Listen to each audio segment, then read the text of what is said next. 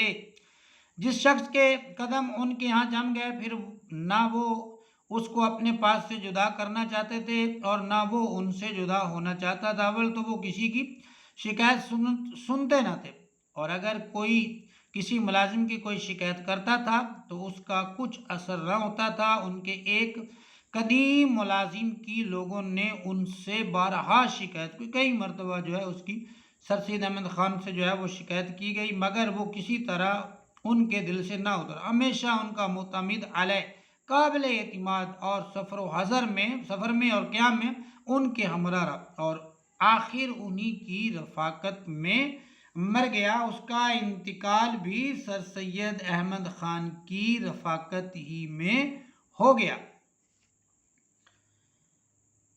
سیر چشمی اور فراخ حوصلگی، فیاضی اور حوصلے کا بڑا ہونا سر سید کے خاص اوصاف میں سے تھے۔ انہوں نے اپنی کمائی سے نہ کبھی مال جمع کرنے کا ارادہ کیا اور نہ اولاد کے لیے کوئی جائیداد خریدی، بلکہ جو کچھ کمایا اس کو یا اپنی ضروری آسائش اور سچی عزت اور نیک نامی کے ذرائع میں خرچ کر دیا، یا کنبے کی خبرگیری، مستحقوں کی امداد، حقدار جو ہوتے ہیں ان کی امداد، اولاد کی تعلیم، ملک اور قوم کی بھلائی اور مذہب کی حمایت میں اٹھا دیا، اس میں وہ کہتے ہیں خرچ کر دیا۔ ابتدا سے ان کا یہ حال رہا کہ جس کام کی لہر ان کے دل میں اٹھی اس پر روپیہ صرف کرنے میں انہوں نے کبھی پس و پیش نہیں کیا۔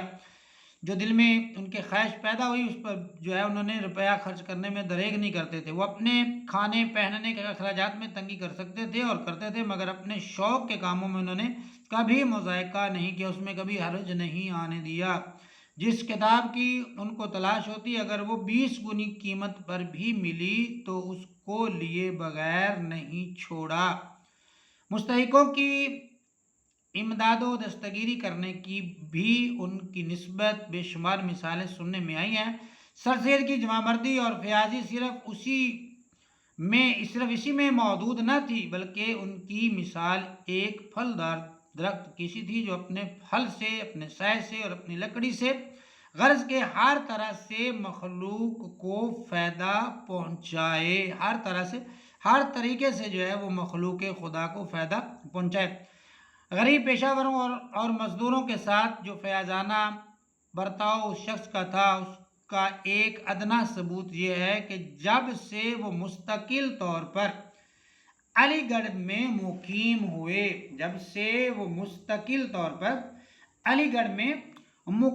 انہوں نے قیام کیا، مزدوروں کی مزدوری اور گاڑیوں کا کرایہ پہلے کی نسبت عموماً زیادہ ہو گیا تھا۔ وہ ہمیشہ لوگوں کو ان کی توقع، ان کی امید اور حوصلے سے بھی زیادہ دیتے تھے، اور جہاں کہیں ان کا رہنا ہوا یہ لوگ ان کے نہایت شکر گزار رہے۔ سر سید کے ایک دوست ایک زمانے میں ان کے خانگی اخراجات کا حساب لکھا کرتے تھے۔ خانگی گھر کے گھریلو جو اخراجات ہیں اس کا حساب لکھنا۔ ان کا بیان ہے کہ جب مہینہ ختم ہوا میں تمام اخراجات کا مختصر سا گوشوارہ بنا کر ان کو دکھانے کے لیے گیا، بنایا، حساب کتاب کیا، اور سر سید احمد خان کو وہ کہتے ہیں میں دکھانے کے لیے جو ہے وہ گیا۔ سر سید نے کہا بس مجھے دکھانے کی کوئی ضرورت نہیں، یوں ہی چلنے دو، میں دیکھوں گا تو ناحق میرے دل کو صدمہ ہوگا، دکھ ہوگا۔ حق یہ ہے کہ جو شخص رات دن اوروں کی اصلاح و فلاح میں رہے گا وہ اپنے خانگی انتظام کی طرف کیوں کر متوجہ ہو سکتا ہے۔ مخالفوں اور دشمنوں کی برائیوں کا تحمل کرنا اور کبھی ان سے انتقام لینے کا ارادہ نہ کرنا، یہ بھی سر سید کے ان اوصاف میں سے تھا جو ان کی ذات کے ساتھ مخصوص تھے۔ اگرچہ سر سید فطرتاً نہایت عالی ظرف اور عالی حوصلہ پیدا ہوئے تھے اور عفو و اغماض ان کی سرشت میں داخل تھا۔ عفو و اغماض مطلب چشم پوشی، سرشت ان کی طبیعت میں داخل تھا، مگر ان کی ابتدائی روک ٹوک اور حسن ترتیب سے یہ تمام ملکات ان کی طبیعت میں خوبیاں ان کی طبیعت میں اور زیادہ راسخ ہو گئی تھیں، اور زیادہ جمع ہو گئی تھی، پکی ہو گئی تھی، پختہ ہو گئی تھی۔ نیک اور عاقل ماں نے بیٹے کے دل میں یہ بات ڈالی تھی کہ سب سے بہتر تو یہ ہے کہ بروں کی برائی سے بالکل درگزر کی جائے، اور اگر بدلہ ہی لینے کا خیال ہو تو اس بڑے اور زبردست انتقام لینے والے کے انصاف پر چھوڑ دینا چاہیے۔ اس نے لڑکپن میں یہ سبق پڑھایا تھا کہ برائی کرنے والے کے ساتھ برائی کرنا خود اپنے آپ کو ویسا ہی کرنا ہے۔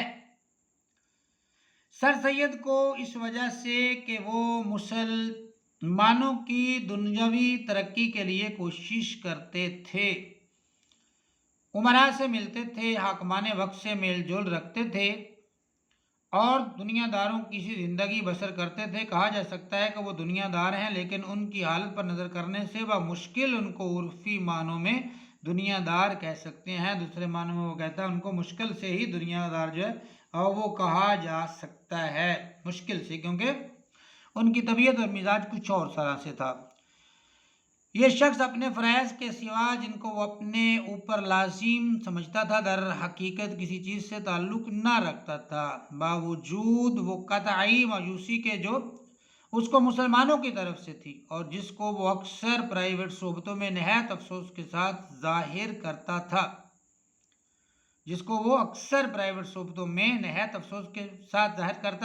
اس کی کوشش آخر دم تک برابر جاری رہیں، اس کی جو کوششیں ہیں آخری دم تک جاری رہیں۔